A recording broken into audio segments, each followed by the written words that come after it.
Unleash the Archers are a power metal band that come from Canada. At this point they've released a fair few albums.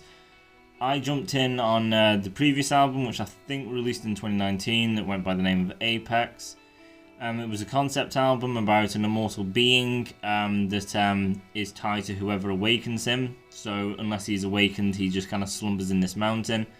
And then the person who awakens him, he is obligated to do as they command. And then when that's all finished and done with, he goes back to the mountain to sleep for however many years until he's called upon again. The person who calls upon him is the Matriarch. This is the main baddie of the concept. A powerful being who is a woman. Calls on the immortal to come and find 4 of her sons, bring them to her, so then she can do something, some kind of ritual to make her more powerful. The immortal goes to do it. 3 of the sons are just bad people. They use men to fight for them, knowing all well that the immortal is immortal, so they're all going to die anyway.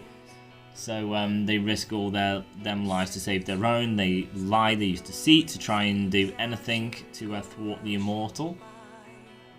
So cowards and things. The 4th son understands where the immortal is coming from and basically says to him, like, I understand there's no way out of this, you have to do it and you don't want to, so I feel sorry for you, and I feel sorry that your life is not that of your own. You can't make your own decisions, you can't do what you want, you have to do what someone else tells you to do. So he goes willingly, which the immortal is taken back by. He's never really met a person like this. The Matriarch also did promise to the immortal, if you do this for me, I will free you, so you won't have to slumber and do what people command when they awaken you. But in the end, she just doesn't bother, so the immortal just has to go back to his mountain to sleep for however long again. Which that's the end. So this actually goes into Abyss. This is the concept that continues the story. So it's not a 2-album thing, because Apex came out last year, Abyss out this year. So it's nice to see that there is this big story in this big world that the band are laying out there, and it constantly keeps progressing. You get a story and then go into this album, you're already excited just for the story aspect as well as what the band has done musically going forward. So it just gives it even more appeal because of this.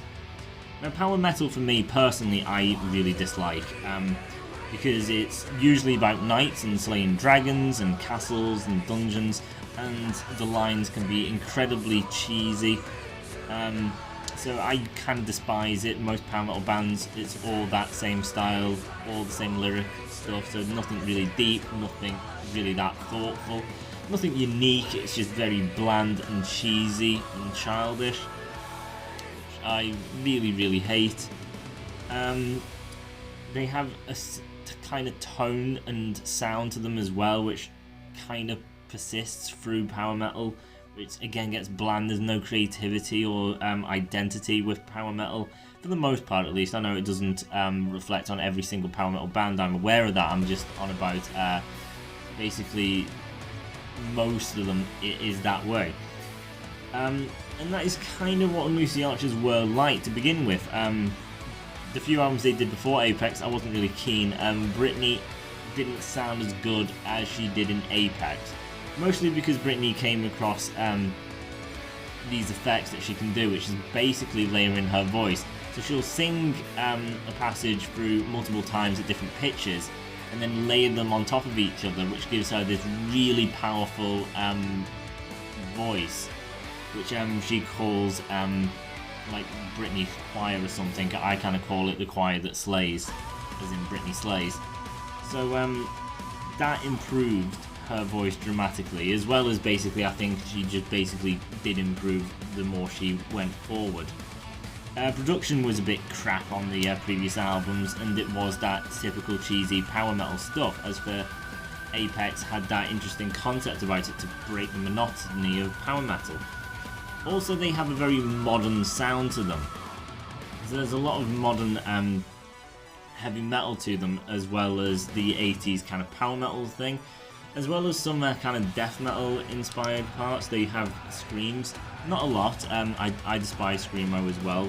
It was a bit used too much in their previous works. Apex, it was used a little bit, but it was used in the narration. The kind of screamo was the matriarch, so it's like, I like that because she's this powerful evil being, and then the scream being that evil kind of sound that it usually is.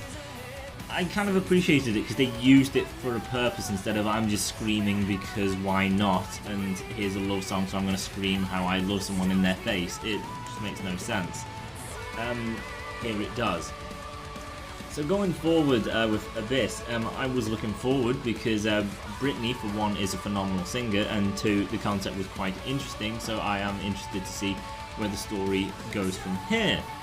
Another thing is, I was worried, obviously because Apex was the one album I liked, and they have like 3 others before this, I think, and the one before that, before Apex, I'm kind of okay with. There is a lot of cringe on that. And then before that it just gets worse and worse. So it's like I've got one album that I kind of like by this band and the rest has been dreadful. Then they released an EP which was covers, like the Northwest Passage. That was abysmal, typical power metal cheese rubbish. So I was worried just how different can this be, because power metal doesn't have a lot of that differentiating stuff going on, so I was really kind of worried, is this going to be the same thing? Is it going to go back to absolute cheese fest? Lucky though, it doesn't. So let's get into these track by track now, with that introduction over with. So the first track is called Waking Dream. This is over 3 minutes. It's not actually the first track, even though it is over 3 minutes, which is kind of short for the band, as well as most metal, really, apart from the mainstream metal. That's the typical length of mainstream, unfortunately. But for proper metal, that is quite short. But this is technically an opener. Now, a lot of openers, it's basically just a sound effect that just drones on and on and on and on, then cuts off, and then the main track comes on, so you just go, well, skip, because what's the point? Or it's just some complete and utter crap that's going on. But luckily, the band is actually all in this track, and there are lyrics. So Britney's singing in it, the band are playing in it, so it's not just a throwaway track, it is the band. And although lyrically it's quite bland, for a certain extent, because it's basically just a paragraph which is just repeated constantly, which is basically saying that the immortal is dreaming and about waking up and emerging into light, instead of just dreaming in this kind of darkness that he's in. So it's basically just saying awaken from the dream, and thousands of years are passing, to kind of show that a lot of years has passed since Apex, so it's not the same world, it's going to be completely different. So it's just kind of setting up just basically just the Immortals dreaming, and a lot of years have passed, and they just keep repeating it for 3 minutes. So from a lyrical standpoint, you can kind of miss it. The next track, Abyss, kind of does the story fine. You don't really need this. You won't be lost story-wise if you took this track out. But from a musical standpoint, I actually appreciate this track for what it does. With Apex, the first opening track, Awakening, started very dark and brooding with this kind of sound effect, and then the band just explode in. It's very explosive and aggressive. So this takes a different approach. Waking Dream is actually quite soft and melodic, and I like that because it is basically a follow-on. These albums are connected, so Apex starting off dark and then very aggressive and powerful. This is starting off slow and melodic with a very slow build. I like that because it's two different contrasts. It's not just doing the exact same thing, and it was unusual for Unleash the Archers, who usually do start quite aggressively. So this is a bit of a shock. This is different. It's not expected, which I like. I don't want to just go, oh, well, Unleash the Archers just go out with a full-on attack. and that is it, like that's just going to get bland. You're going to get sick of it because it's just going to be the same thing over and over and over again. So I like that this is slow and soft and has a build. It's different, and because it's slow to begin with, and then Britney comes in with her nice melodic soft voice, and then the band eventually all come in and it just gets a bit bigger and everything. It's building very slowly, so you know something is going to be coming at some point, but you don't know when. And then synths come in, and that leads us into the first actual track, the title track, Abyss. So this is the proper track, and as I say, it starts off with synths, very heavy synth, and that is a thing that runs throughout this album. This is another pro. Unleash the Archers have never played with synth. That makes this album miles more unique than any other album that Unleash the Archers have done. Apex, although I think has its own identity away from their previous stuff, it does have that similar vibe. The synths drastically changed this, so Unleash the Archers are playing in a whole different field. It is not the typical Unleash the Archers. This is something completely different, and I appreciate that Unleash the Archers are working in a whole different field. They're going out of their comfort zone, they're doing something different. It's interesting to see this band's perspective through something completely different. So I appreciate that because it's a whole new sound. All of this is going to be new, and I think that's quite good. So going on from that, the guitars come in, it's very musical and energetic, and then obviously when Britney comes in, it's the typical thing. Britney has a signature, which is her powerful screams. To start off with, it is actually quite a restrained scream. It's still very powerful because that is the way Britney is. It's quite restrained and quite beautiful, and you think that's quite nice, but I was expecting to start off it would be more powerful. But then just moments later, the powerful Britney scream comes out. It's the false anticipation, which I really like, and there is a bit of that through this album, which I really like. So it's not predictable. There's a lot of false anticipation. You expect something, you predict something from the usual run of what Unleash the Archers have been, but they always thwart you with, no, we are not doing that anymore. We are changing. We are doing something new. And I always like that. I like to be wrong. I don't want to predict this. I want to be surprised all the time and not know where it's going. I want a journey, not something laid out for me which I know where it's going. That's boring to me. So this opening scream is absolutely phenomenal. Well, the second one anyway. The first one was beautiful, but the second one, you need to focus on how long she holds this note. She holds this note for so long that you don't believe that she can actually do it. Now, I've actually seen her perform this in the live show, which I will probably review at a later date. So the live concert party for the release of this album. She does actually hold that note, and with the same power. It is insane. You need to just time it. Like, how long can you hold it? Especially if you belt it at the power she can. It is insanely difficult, and she does it with no problem. But you think if she did it in the studio, she would have a problem, but no, live, she doesn't break a sweat. It is absolutely incredible. And then, so you've got the power, you've got the synths, it's musical, it's very energetic, it's big and symphonic. Building this concept, it's something completely different. This is a new world. Literally, this is a new world.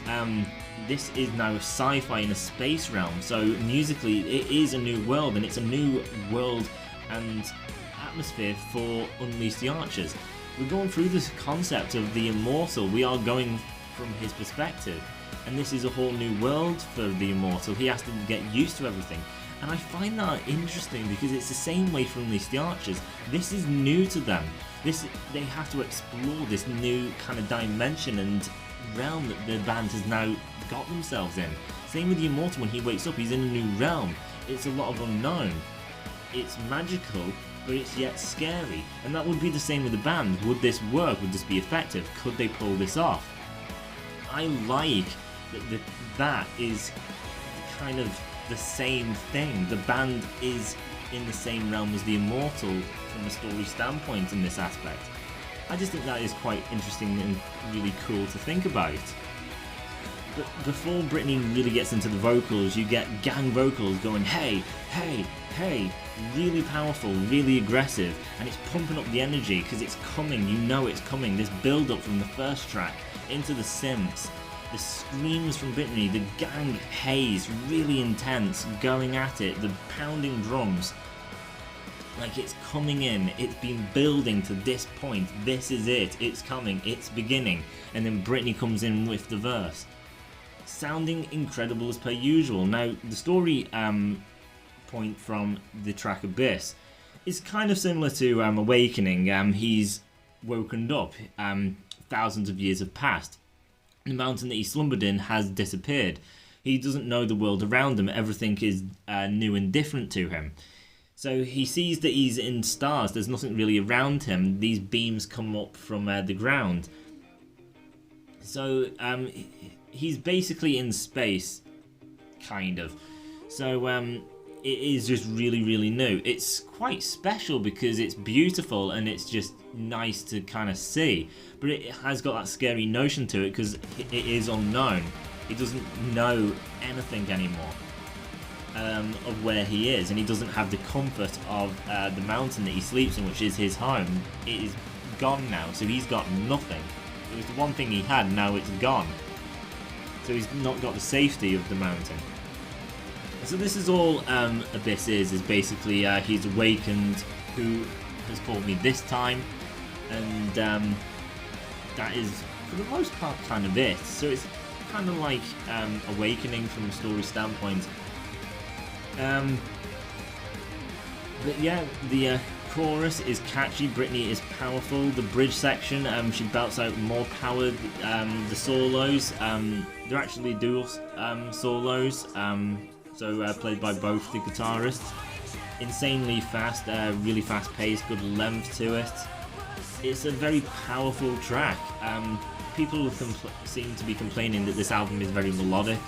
This song isn't melodic, it's the same kind of power that you get out of Apex. The only difference is the synth gives it more of a musical nature. People confuse synth as it makes it melodic. No, it doesn't. It's not soft, it's not melodic, it's just more musical. And it's a lot more energetic. But people like kind of dark and dry. But that does not mean that this is not heavy. I think people are kind of getting completely the wrong idea of that and just don't see that. But it's a great track, and as I say, I find it great just how it opened into that, and then the contrast between the band and the Immortal, and just the absolute build-up of anticipation is absolutely fantastic.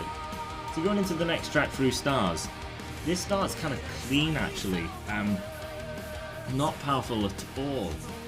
Eventually the synths do come in and it goes into the typical power, but then the verse, it's actually soft, and Britney just sounds way stronger than she ever actually has. She just keeps improving from album to album, which I think is amazing. Britney is a fantastic vocalist, but I always like that she keeps pushing herself and she keeps trying to better herself, instead of just go, I'm good enough and stop bothering. This is a soft, soothing track, which I like. It's only the second track, so they're not just coming at it with, we're just going to constantly, at the front end of the album, just bombard the listener with aggressiveness, which they usually do. They are really changing the pace and the style of what Unleash the Archers is. It's not predictable, it's not the same sound, it's not vocally the same, it's not musically the same. Everything is different now. Kind of like the story that goes with it, which again I really, really enjoy. The chorus is catchy. Britney, I think, just sounds absolutely incredible. And the solo has some more melody to it than the previous. There is still some speed to it. That's one of the problems I actually do kind of find with the band, is they are usually speed aggressive instead of always focusing on melodies. Kind of like Dragon Force, where it's like it's purely speed, nothing else. This band is not like that extreme. They do really focus on speed, which gets a little tiresome in fairness. So what does Through Stars get at? Again, it's kind of like the track that follows Awakening. I forgot what that was, Guiding something, where the crow guides the immortal. So that's basically the same thing. He's kind of just wandering. He doesn't know where he is, where he's really going, who's called him. Doesn't really know much of anything. The only difference is basically the inner dialogue of the immortal, which runs through this album a little bit of how good he really is. He doesn't want to do this. He didn't want to give these sons up to the matriarch, and all the kind of killing he does. None of it's his choice. None of it is what he wants to do or chooses to do. So is he a good person? How can he live with himself? And things like that. It's a kind of conflict he always has within himself, and he doesn't want to do that anymore. He wants to escape it. So going on to the next track, Legacy. This is probably definitely my favourite. I haven't listened to the album a ton, but I do know it quite well to review it, which is why I am. But Legacy, it's just so different for the band. And again, I love the whole intro of this track because it just sets up so many false anticipations. It starts off clean, and then you get a weird thing from Britney, which is her doing oohs. Just, you know, not like that. It sounds gorgeous when she does it. But Britney does not do that. Britney is a powerhouse. She doesn't do beautiful oohs. So I liked that, and I was thinking, this is clean. She's doing oohs. What is this going to be? Then it goes into immense power with sweet picking out the bomb. It is just so aggressive, so fast. So before that, I was kind of thinking, oh, this is going to go something soft, but no, it's going for typical Unleash the Archers. Then it gets into the verse, and then everything shuts off, and you just get Britney alone by herself singing. I'm like, oh, it's going soft again. But then no, the band comes in again. I'm like, oh no, it's not. It's going back to typical Unleash. But then it doesn't. The whole style and vocal melody that Britney's singing in is very unlike her kind of vocal style that she does.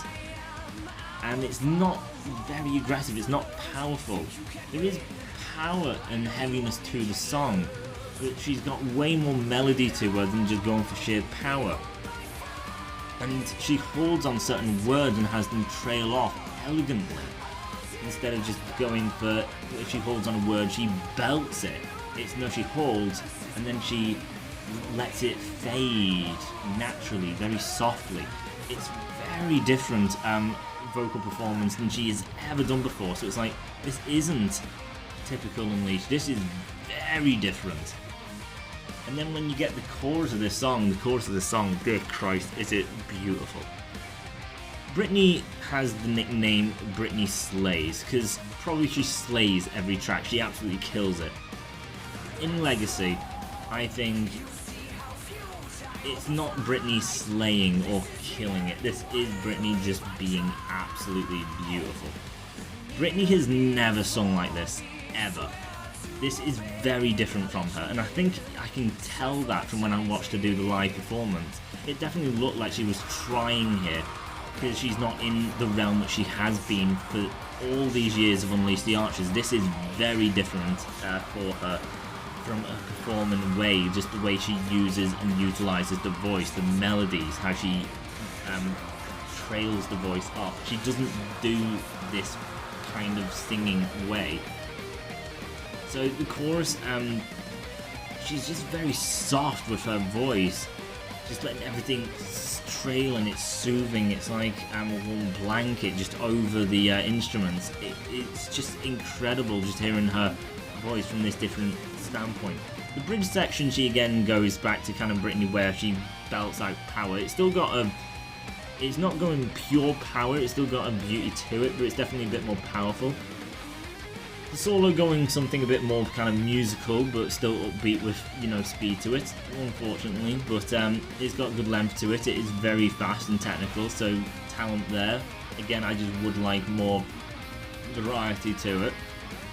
And then from the standpoint of the story, this is now from a different person's perspective. This is the person who awakened the Immortal, saying they've been searching for the Immortal for a lot of years, clearly, and is wanting to break the Immortal away from the Matriarch, so it's not the Matriarch's weapon anymore, it becomes his weapon against the Matriarch, and said that he wanted vengeance, but he actually does forgive the Immortal for taking his dad away, because he is the son of the fourth son of the Matriarch in the track Ashes or something, which was the good son, the one who was very understanding of the Immortal. So this is the son who has awakened the Immortal to kill the Matriarch. So that could be vocally why it's so different, because it's not from that perspective, it's from this guy's perspective. Going on to the next track, Return to Me. This again starts very musically driven. It's just so musical, so different, that it's just so refreshing to hear and so unique. And then when you get into the verse, whoa, it's dark. This is the Matriarch's perspective now, basically calling this lad a fool, an idiot. He does not know anything of her power. Return him to me. He's my weapon. He's mine. I'm all powerful. Goes on a bit of a bragging spree. So the verse sounds very aggressive compared to the intro, which doesn't really sound all aggressive. The intro may sound musical because it's travelling from the location we were in for the Legacy over to where the Matriarch is, so it could be the travelling through space to the area. That could technically be the musical idea there. Could be wrong, this is basically just a guess. But the verse is very aggressively driven, and lyrically it is very kind of like demanding and yelling about what this son has done, her grandson. So it's just a lot of aggression, saying return him to me, I may spare you. She is an absolute liar, so I doubt she would. But that is technically return to me, just return him to me. I'm going to set my sons upon you. So she hasn't actually killed the sons, which was the idea I got from Apex, because she said I'm going to drink from their skulls, which would be weird if they're walking around without their skulls. But they are apparently walking around and just obeying the Matriarch now, so she's going to unleash her sons to come and kill them all and everything. So she's very angry, very aggressive. And so very aggressive. Chorus-wise, there is more melody to it to just kind of break that up a bit. And solo again, aggressive. Then we get into Spellbound. Not Spellbound, Soulbound. Soulbound, again, very musical to begin with. And Brittany doing a powerful scream to start us off again. So, story standpoint of this, it's basically saying about what the sons kind of are. So, they are kind of bound to the Matriarch. So, they're not really alive, they're not really dead either. It's a little weird, but they don't want to follow the Matriarch, but the Matriarch does have power over them. It says that they're trapped between dark and light. So the darkness, I'm guessing, is where the Matriarch is, and then the light is basically to pass away and rise to heaven or something along them lines. So they're basically trapped to obey and do as the Matriarch commands. They are not really human anymore, but they're not dead. They are just this monstrous thing that are soul bound to the Matriarch. So soul bound forever and trapped between the darkness and the light. So that's basically just the explanation of what is going on with the Suns there. They do as she commands to her soldiers. This song is very energetic, just so energetic, so upbeat, so musical. When the chorus comes in with Britney just belting out Soul Bound and everything, it's so musical, it's so catchy, it's really memorable, very effective. A really, really, really strong track. Going into Speed of Light, as the name kind of suggests, it's a very fast track. People seem to really, really like this track. I find it a little kind of weak. The verse is very good. I like the verse just because it is so quick paced. So Britney singing very fast, and so is the band. Probably faster than they've ever done before.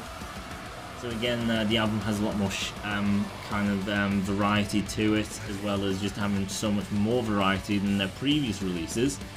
So I really like the fast-paced nature of it. But then the problem with it is the chorus really, really opens up, but I don't find it that catchy or memorable. It just doesn't stick to me. Obviously, I haven't listened to this album a lot, so when I kind of get it stuck in my head, it may become more effective. But at the minute, it's just not memorable, so it's not connected to me really. But the verse, I think, is very, very good. But that is basically it. And then from a narrative standpoint, again, there's not much to it. The start of it is incredibly cheesy, which is we are travelling at the speed of light through cosmos and exploding giants, and the planet blew up and things. And it's just like, I just imagine them on a space surfboard, just travelling through space around galaxies, and it's just a really silly image that it paints in my head. So that's really cringy. But basically, it's just the matriarch is chasing them, and they're running away, and that is it until you kind of get to the inner dialogue of the Immortal, which is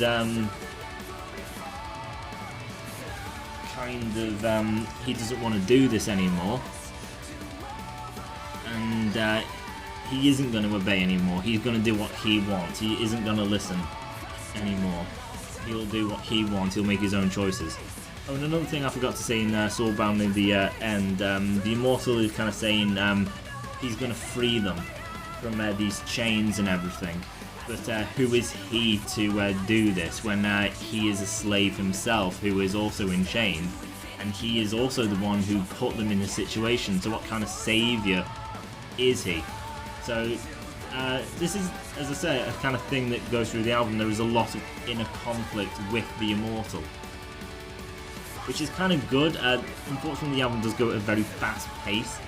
I think the album should have probably been longer, just so you can really engage with these characters. Like, the Matriarch had a Return to Me, and then it was Soulbound to explain the Suns, and then there's nothing really else with the Suns, and then there's nothing really else from really the Matriarch's perspective. This inner kind of conflict in the Immortal is really glossed through in just small sections and pieces of songs, which again, that's a bit of an issue. That son who awoke him, there's that song and then he's not really there again, so it's like the album is so quickly rushing through, you don't really stick to get in a dialogue. So I think the album should have been longer, and because of this, because it's just racing through just to kind of hit on the big points instead of getting all the nitty gritty in between, which I think the album probably could do with. I think I've gone off on that, I forgot where it was. So yeah, Speed of Light, the verse is very, very fast. I think that's the best part of that track. The chorus, I've seen people say the chorus is actually quite effective. One person I read said the chorus made them cry. I don't get it. But it's one of the weaker tracks, personally. It's one of the shorter tracks. It's straightforward. Narratively, there's not a lot really going on with it. And the verse is just the best aspect. Solo's not too bad either. The solo is actually pretty good. The next track, The Wind That Shapes the Land. This is the longest track on the album. It's over 8 minutes, and there's a lot of kind of progressive metal influence to this track. It starts soft, and then it goes into a soft verse, and then it goes into a heavy verse, then it goes into another verse, then a pre-chorus, then a chorus. So there's a hell of a lot going on until you actually get into the chorus, and then after that it goes into an alternate verse, and then more, and then bridge sections and solos, and then eventually right at the end you get back to the chorus. So this track is very complicated and very hard to remember because the song just keeps kind of going, and it's like you never get a chance to really focus in on one thing. It's like, here's your section, then it's the next section, then the next section, then the next section, and the next section until we get to the end. So it's just, we start and we just leg it all the way to the end. Unlike other songs which have the set pieces of here's your verse and your chorus, and then the verse again, and then the chorus again, so it's easily digestible. This song is very difficult to digest. So that is a bit of a negative as well as a pro, because it just means that this song is going to take the longest until you get fatigued of it, because there is so much to remember. The chorus I do remember because it's the best part, I think. The chorus is really, really catchy. You got some screams in the track because the matriarch is in here. There's not a lot of screamo on this album actually, but when it does come in, they do have some quite big chunk screams in the album. But yeah, this song is very progressive, starting off soft and then going heavy, and then going somewhere else with screams, and then going to the chorus, which is very catchy, and then you get a solo, and then it goes off again, then you get a solo again. So there's I think 3, maybe 4 solos in this. You get your first one near the beginning of the song, which is just some quicker solo, not a big length, just a bit of a solo. Then you get your main solo, which is the 2 guitarists yet again. I don't know if there's another solo after that actually. I'm not sure, but I definitely know there is another one between the 2, which is actually very good. Don't know if that might be one of the better solos, just because there is a lot of length to it. And it's a pretty versatile solo. It goes kind of back and forth between technical and kind of musical. Some like little catchy bits in there. So that's a good aspect. Story-wise, this is the big part of the story, because this is the kind of showdown between the matriarch and the immortal. This is kind of where the story kind of loses me a bit. I've read through the lyrics, but I gotten confused at this point. The immortal is turning to face against the matriarch. He's like, I'm not running anymore. I don't know why I am. I don't know why he was, but now he isn't. So he faces against the matriarch now, and they fight. A planet explodes because of it.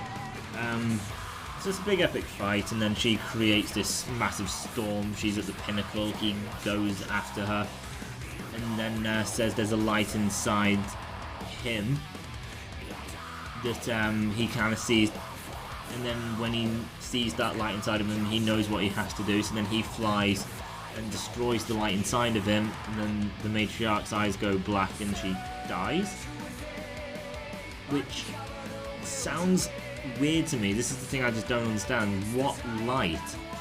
Is it his heart? So the immortal destroys his heart, and then because of that, the matriarch just eyes go black, and then she face plants on her face.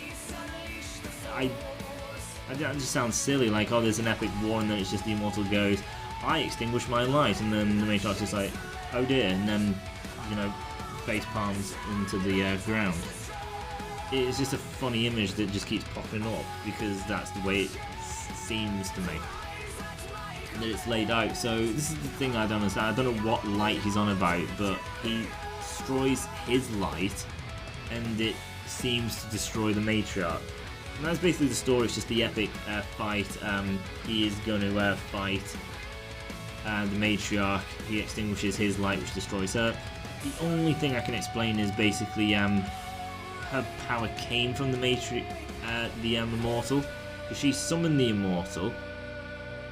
So she was connected to him and him to her, and he got the suns, so which gave her the power.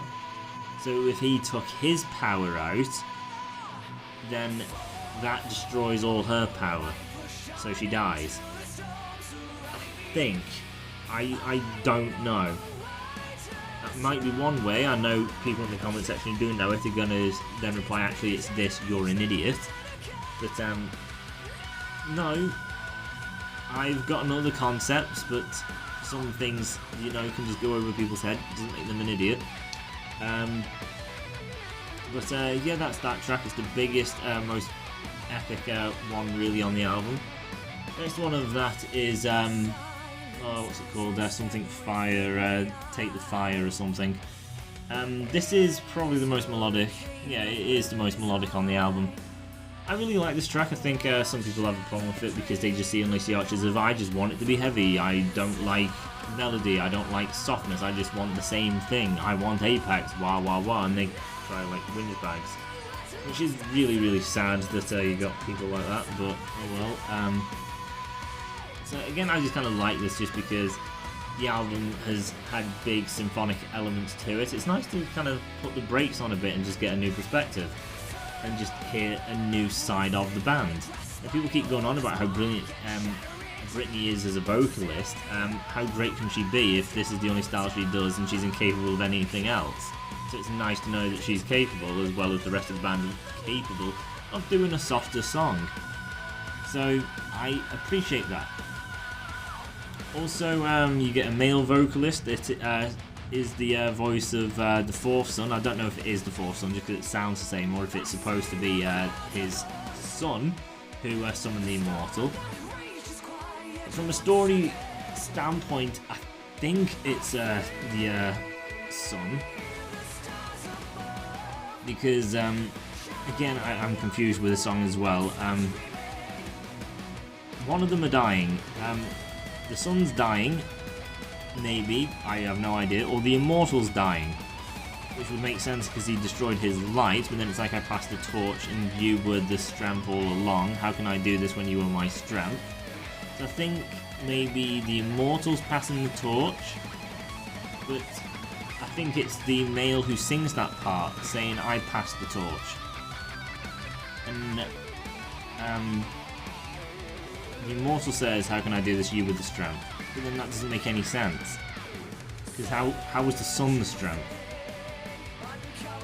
It would make sense if the immortal was the strength. So I'm a bit lost on this. I think I have to listen to the track again with the voice and the lyric book to see who is doing what in this exchange.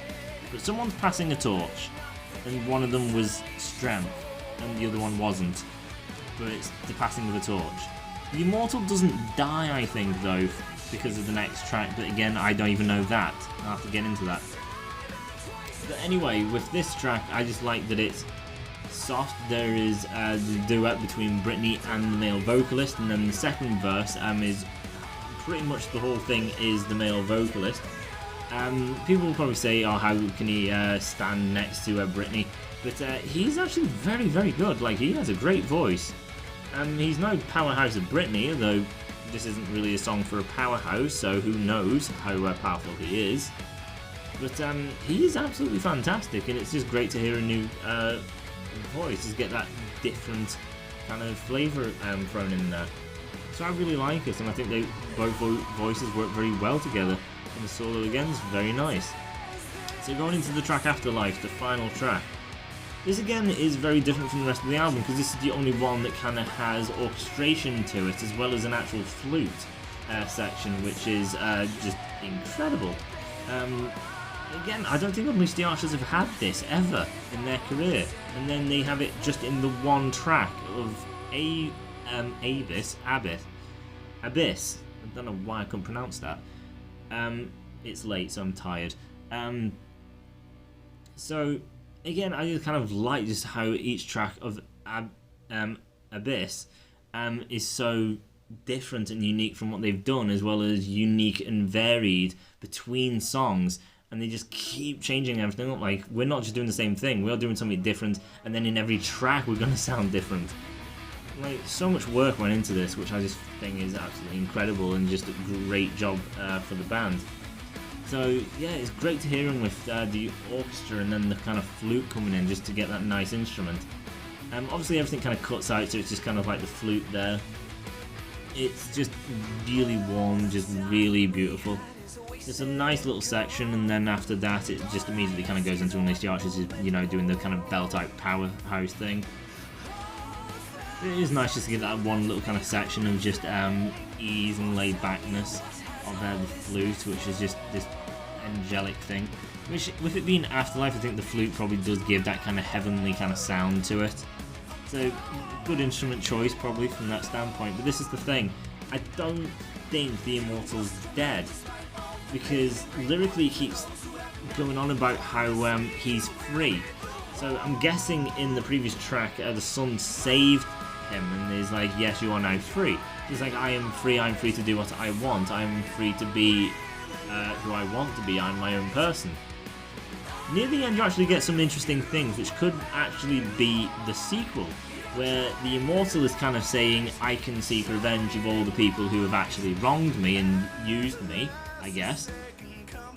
And should I use my freedom to save people? Should I carry on being good?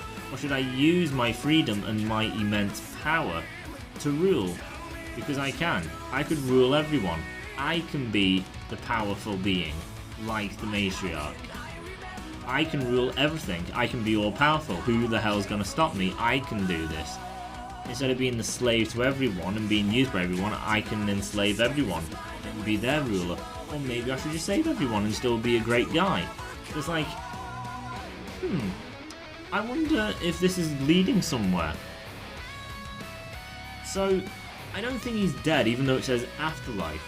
And then the passing of the torch again, I don't know what that is. Because if it's the sun passing the torch to the Immortal, then the Immortal always had the torch, didn't he? Because he was the powerful one. Unless the passing of the torch basically means I pass the torch of control over to you. Maybe that's probably what it means. Like, I'm giving you the torch to lead your own way through the darkness.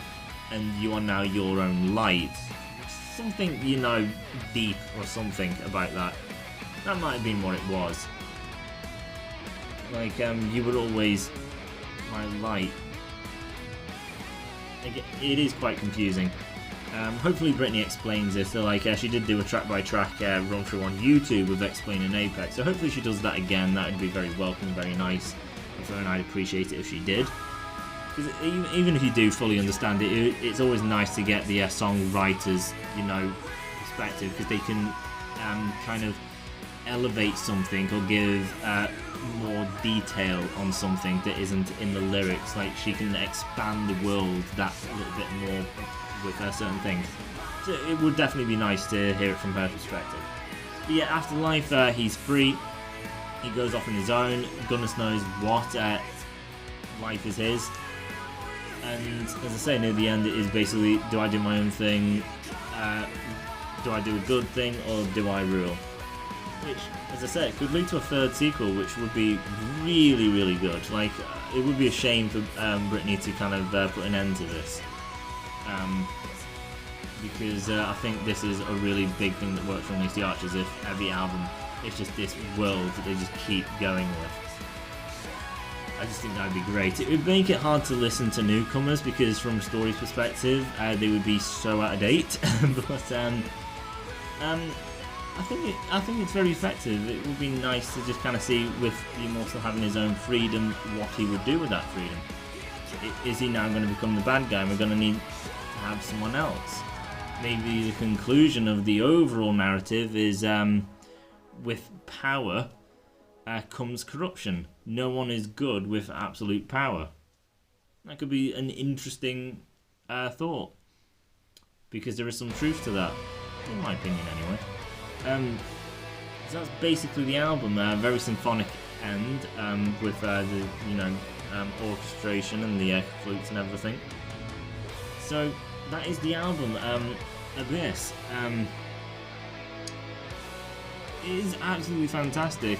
Just the fact that Apex is first with that tone and everything, and then it goes into Abyss, which has its whole new vibe and all that variation, and it's connected, so it's one going into the other, which makes this massive album and a massive concept, and all the variety and interchanges between songs and everything, and then Britney's voice just getting more powerful with her trying new aspects and realms of things, as well as musically with the band.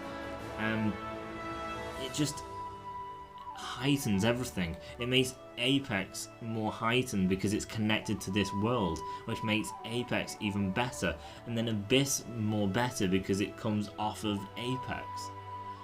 And then, as I said, the layout of this album with the opening track, how it does that build and then it flows naturally and bleeds into Abyss, and how Abyss goes with the kind of soft scream and then the big scream and then the gang vocals just before Britney comes in with that verse, just like here it comes, it's been building, the anticipation is built, here it comes. It is just absolutely incredible how it is built. And then the variation between songs, Legacy just being so different vocally and musically. Everything's musically different with the amount of synths and everything, and then the clean stuff. And the band play with 7 strings, unlike the other albums where they play with 6, so that's different as well. The vocal melodies of Legacy is just absolutely incredible. The chorus of Legacy I just think is unbelievable. Her voice is just so nice, and it's just amazing just to hear Britney, this phenomenal vocalist, do something new, just to hear what else her voice is capable of. Britney is probably one of the best vocalists in the metal industry. From a female standpoint, she is unbelievable. The band bring on great energy and power. The solos are very technical. As I said, it's just a shame that they struggle to do something really slow, melodic and emotionally driven. That's the problem with power metal. The power metal genre really does kind of limit you on being able to do that sort of thing. Hopefully eventually they do. It would be nice just to get more variation from the guitarists and things. But yeah, I didn't know what to expect with this album. It could have been cringy or it could have been great. From hearing the 2 singles, I did expect something pretty good, but I didn't expect it to be even more varied. Like, them 2 songs are more typical Unleash Archers than the rest of the album. It goes even more diverse. It's just brilliant. I never expected it to be this great. It blew my expectations, really. So yeah,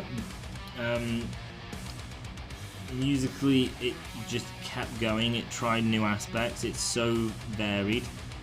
It is absolutely perfect from like following Apex on. They tried something different. The songs are all varied. All the songs I like. Britney is fantastic. It is the best way to follow up on an album, and I think they went above and beyond. It isn't like a natural progression. This is a huge progression over Apex, from them just like musically just really getting out there. It's incredible. So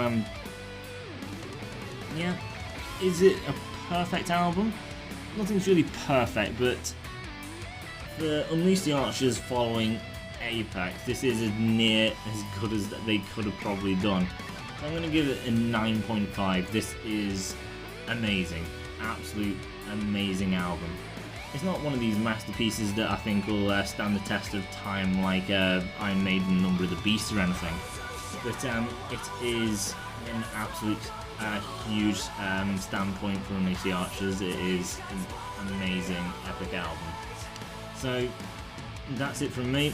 I wanted this review to be really short, went on for ages, so I'm just going to wrap it up here to not tire anyone else out. It's late here, so I want to go bed or just rest or something. So I'm gonna call it here. See you in the next video.